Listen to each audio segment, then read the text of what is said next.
પડે કે નેત્ર જોવા રાજ્ય આપણને પરમધામમાં જે નેત્ર જોતા હતા ને, પણ આ જાગણીના બ્રહ્માંડમાં નેત્ર દ્વારા મને શું સુખ આપી રહ્યા છે રાજજી.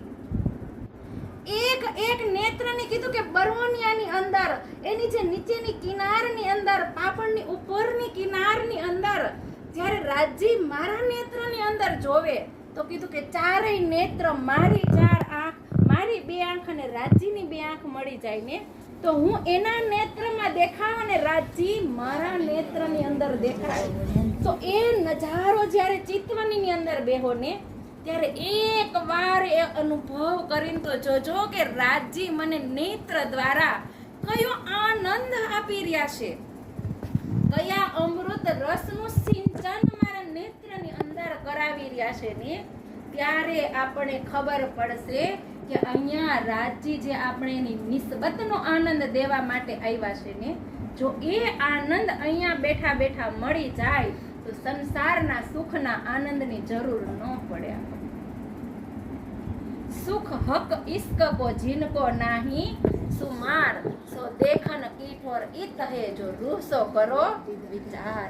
કે વિચાર અહીંયા બેઠા બેઠા જ આવશે ને. આપણે કયો વિચાર આવશે?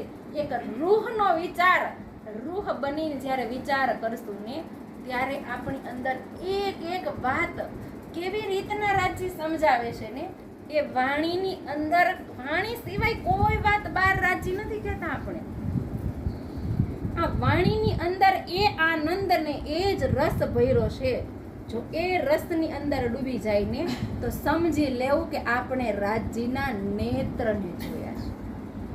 બાહ્ય દ્રષ્ટિથી નહીં, આંતરિક દ્રષ્ટિથી રાજજી જે આનંદ આપે છે ને, એ આનંદ શું છે? પરમધામમાં એ તો ખબર હતી કે 25 પક્ષની અંદર માણેક પહાડ બની અને કેટલું સુંદરથી એ માણેક પહાડ બનાવ્યો.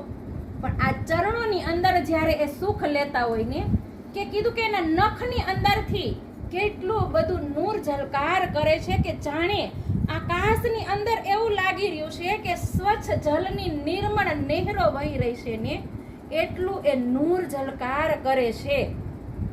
અને એ નૂરની અંદર ક્રીડા કરવા વાળી આપણે આત્માઓ જ્યારે કીધું કે જ્યારે ગલિત ગાત થઈ જાય ને, ત્યારે ખબર પડે કે રાજજીના ચરણોની અંદર, નખની અંદર પણ કેટલું સુખ છુપાયેલું છે.